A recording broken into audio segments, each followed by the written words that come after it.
दीप्ति और आप सभी का मेरे इस YouTube चैनल पे बहुत बहुत स्वागत है। दोस्तों, आज की इस वीडियो में हम बात करने वाले हैं एक मेडिकल कंडीशन के बारे में जो आपके कानों से रिलेटेड होती है। तो उस कंडीशन का नाम है टिनिटस। तो आज की इस वीडियो में हम जानेंगे कि टिनिटस आखिर होता क्या है, उसके लक्षण, उसके पीछे की वजह क्या होती हैं और बेस्ट 3 होम्योपैथी मेडिसिन के बारे में हम इस वीडियो में डिस्कस करने वाले हैं। तो दोस्तों, टिनिटिस को समझने के लिए इस वीडियो को एंड तक ज़रूर देखिएगा। और अगर मेरी इस वीडियो को पहली बार देख रहे हैं और अभी तक सब्सक्राइब नहीं किया है तो चैनल को सब्सक्राइब करिए और बेल आइकन को ज़रूर प्रेस करिए। तो चलिए ज़्यादा देर ना करते हुए शुरू करते हैं और जानते हैं टिनिटिस आखिर होता क्या है। दोस्तों, टिनिटस की अगर हम बात करें तो टिनिटस एक ऐसी स्थिति होती है जब किसी भी व्यक्ति को बिना किसी बाहरी आवाज़ के या बिना किसी बाहरी साउंड के या एक्सटर्नल साउंड के उनके कानों में कुछ आवाज़ें सुनाई देती रहती हैं। अब ये आवाज़ें कई तरह की हो सकती हैं। अब टिनिटस के जो साउंड्स होते हैं वो अलग अलग तरीके के हो सकते हैं, अलग अलग प्रकारों के हो सकते हैं। तो सबसे पहला जो साउंड होता है वो होता है रिंगिंग साउंड। रिंगिंग साउंड का मतलब होता है कि आपके कानों में सीटी बजने जैसी आवाज़ आपको महसूस होती है। ये साउंड्स जो मैं आपको बताने वाली हूँ अलग अलग प्रकारों के, वो आपके एक कान में या दोनों ही कानों में हो सकते हैं और इसकी टाइमिंग्स जो होती हैं वो अलग अलग भी हो सकती हैं। सेकेंड साउंड होती है बजिंग साउंड का होना, यानी कि भनभनाहट की साउंड होती है या आपको बहुत ज़्यादा भनभनाहट कानों में समझ में आती है या सुनाई देती है। जो नेक्स्ट साउंड होता है वो होता है हिसिंग साउंड। हिसिंग साउंड का मतलब होता है कुछ झंझनाहट साउंड का होना। इसके अलावा घंटी बजने जैसी आवाज़ें भी आपको समझ में आती है, ऐसा लगता है कि घंटी बज रही है, या मशीन चलने जैसी आवाज़ों का महसूस होना या सुनाई देना, या धड़कन की आवाज़ होना, यानी कि आपको पल्सेटाइल टिनिटस की भी एक आवाज़ जो होती है वो आपको साउंड जो है समझ में आ सकता है। तो इस तरीके के कुछ साउंड्स होते हैं जो मैंने आपको बताया। इसके अलावा कुछ और साउंड्स भी होते हैं जैसे क्रैकिंग साउंड्स होना, जैसे कि पत्तों की आवाज़ होना, सूखे हुए पत्तों की आवाज़ का होना, या कागज़ को जैसे फोल्ड करने जैसी आवाज़ों का होना। तो ऐसे कई साउंड्स होते हैं जो आपको टिनिटस की कंडीशन होने पर आपको आपके एक कान में या दोनों कानों में सुनाई दे सकते हैं। टिनिटस की अगर कॉजेज़ की बात करें तो इसके पीछे कई वजह हो सकती हैं। अगर कानों से संबंधित या ईयर से रिलेटेड अगर कारणों की बात करें तो कान में वैक्स का जमा हो जाना या किसी भी प्रकार का गंदगी का जमा होना। इसके अलावा ईयर इन्फेक्शन का होना, अगर आपको बहुत ज़्यादा सर्दी है, खांसी है, बहुत ज़्यादा म्यूकस जमा हो, फिर आपके इनर ईयर में किसी भी तरीके की प्रॉब्लम का होना या अंदरूनी कान में किसी तरीके की समस्या का होना। जैसे जैसे आपकी उम्र बढ़ती चली जाती है तो भी आपकी जो सुनने की क्षमता होती है वो ऑटोमेटिक कम होती चली जाती है, या फिर तेज़ आवाज़ के लंबे समय तक अगर आप किसी तेज़ आवाज़ के संपर्क में रहे हैं तो आपकी जो कानों की नर्व्स होती हैं उसका नुकसान हो सकता है या वो डैमेज हो सकती है। तो ये ईयर से रिलेटेड कुछ कॉजेज़ हो सकते हैं जहाँ पर आपको टिनिटस की समस्या हो सकती है। दोस्तों, इसके अलावा नर्व से रिलेटेड भी कुछ कारण होते हैं, जैसे कि आपकी जो ऑडिटरी नर्व होती है, जो आपकी ईयर के पास की जो नर्व्स होती हैं उसमें किसी भी तरीके की कोई प्रॉब्लम का हो जाना, या फिर कान में जो आपकी सेंसिटिव नसें होती हैं, सेंसिटिव नर्व्स होती हैं, वहाँ पर किसी भी तरीके से कोई दबाव बन रहा है या प्रेशर बन रहा है तो उस वजह से भी आपको टिनिटस की प्रॉब्लम हो सकती है। इसके बाद में सर्वाइकल स्पाइन से रिलेटेड किसी भी समस्या के होने की वजह से भी आपको टिनिटस की प्रॉब्लम हो सकती है।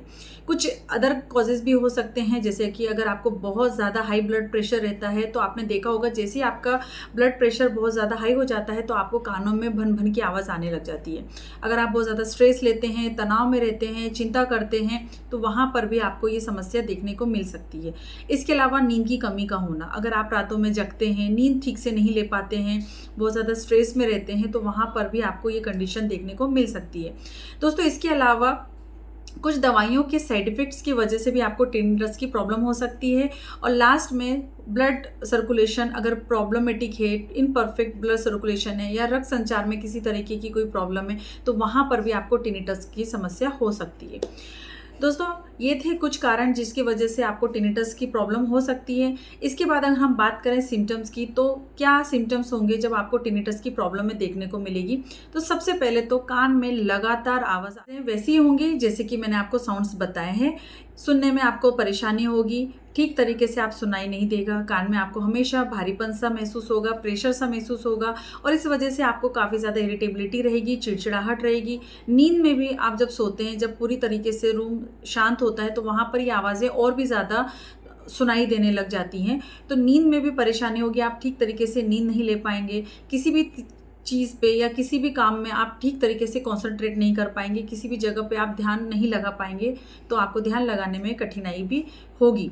कभी कभी आपको चक्कर जैसा महसूस हो सकता है, वर्टाइगो की तरह आपको सिम्टम जो है देखने को मिल सकते हैं।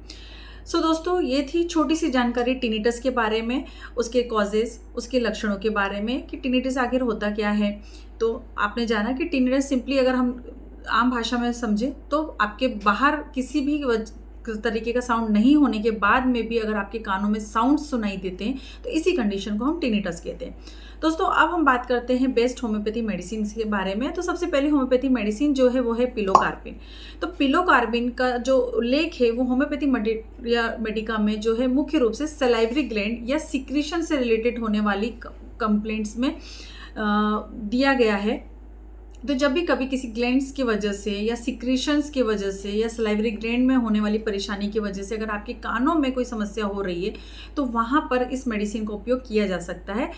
मटेरिया मेडिका में पिलोकार्पिन को मीनियर्स डिजीज़ में, टिनिटिस के कंडीशन में जब आपको कान के में बहुत ज़्यादा आवाज़ सुनाई देते हैं, टिनिटिस की समस्या है, आपको वर्टाइगो रहता है, सुनने की क्षमता कम हो जाती है या सुनने आवाज़ के साथ साथ सुनने में काफ़ी ज़्यादा परेशानी हो जाती है, कान में बहुत ज़्यादा अजीब सी संवेदनाएं होती हैं या सेंसेशंस होते हैं, कान में हमेशा ड्राइनेस, सूखापन सा रहता है जिसमें सिक्रेटरी डिस्टर्बेंसेस के लक्षण के आधार पर देखा जा सकता है, तो वहाँ पर हम पिलोकार्पिन होम्योपैथी मेडिसिन को दे सकते हैं।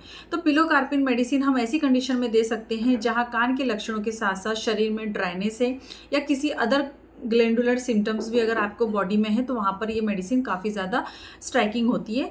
जहाँ टिनिटस के लक्षण विशेष रूप से कॉन्स्टिट्यूशनल पिक्चर का अगर हिस्सा है या पार्ट है तो वहाँ पर इस मेडिसिन का उपयोग किया जा सकता है। तो इसमें पेशेंट को सुनने की क्षमता कम होगी, टिनिटस होगा, साथ में वर्टाइगो के सिम्टम्स भी देखने को मिल जाते हैं। सेकेंड होम्योपैथी मेडिसिन है चिनोपोडियम। ये कान से रिलेटेड बहुत सारे सिम्टम्स के लिए बहुत ज़्यादा फेमस होम्योपैथी मेडिसिन है।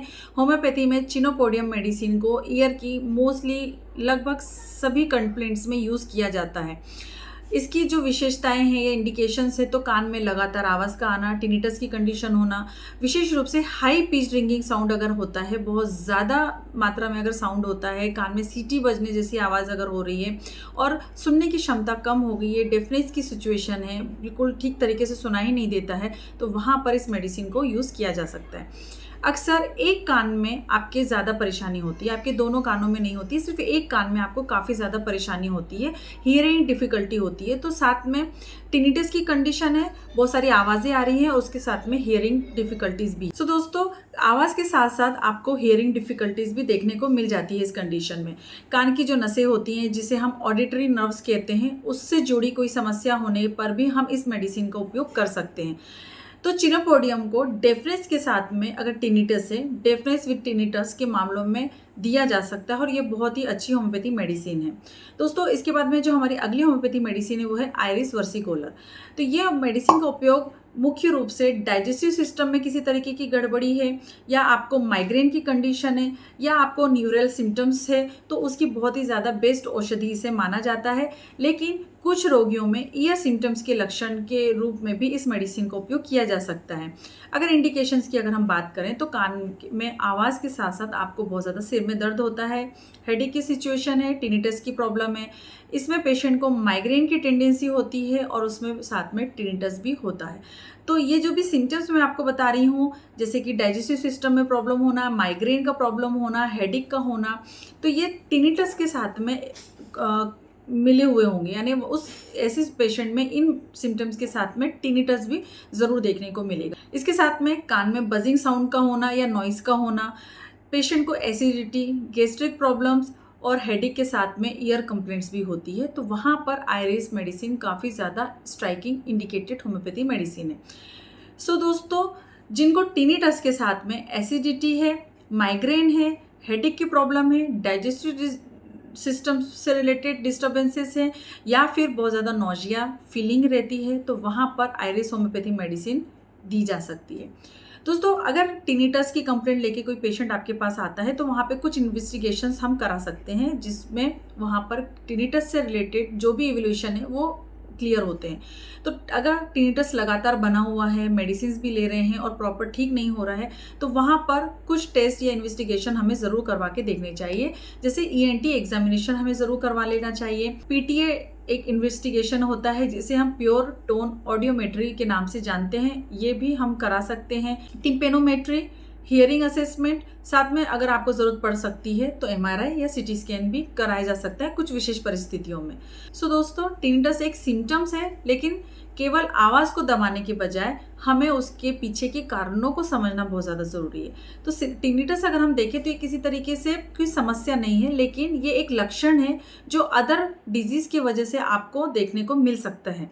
तो हमें जब भी कोई मेडिसिन हम सिलेक्ट कर रहे हैं, स्पेशली होम्योपैथी मेडिसिन जब हम सिलेक्ट कर रहे हैं, तो हमें उसके पीछे की वजह, कॉजेज़ जानना बहुत ज़्यादा ज़रूरी होता है। सो दोस्तों, ये थी आज की वीडियो टिनिटस के बारे में। उसकी डिटेल्स मैंने देने की कोशिश की है, आम भाषा में आपको समझाने की कोशिश की है, और कुछ विशेष होम्योपैथी मेडिसिन के बारे में भी मैंने इस वीडियो में डिस्कस किया है। होपफुली ये वीडियो इन्फॉर्मेटिव होगी। अगर इसी तरीके की इन्फॉर्मेटिव होम्योपैथी मेडिसिन से रिलेटेड या डिजीज से रिलेटेड आप ऐसी ही वीडियोस देखना चाहते हैं तो हमारे चैनल को सब्सक्राइब करिए, और वीडियो अच्छी लगी तो लाइक करिए, और अपने उन दोस्तों या फैमिली मेम्बर्स के साथ में इस वीडियो को ज़रूर शेयर करिए जिनको ये वीडियो हेल्पफुल हो सकती है। इसके बाद मिलेंगे हम नेक्स्ट वीडियो में, तब तक के लिए बाय बाय। अपना ध्यान रखें, खुश रहें, धन्यवाद।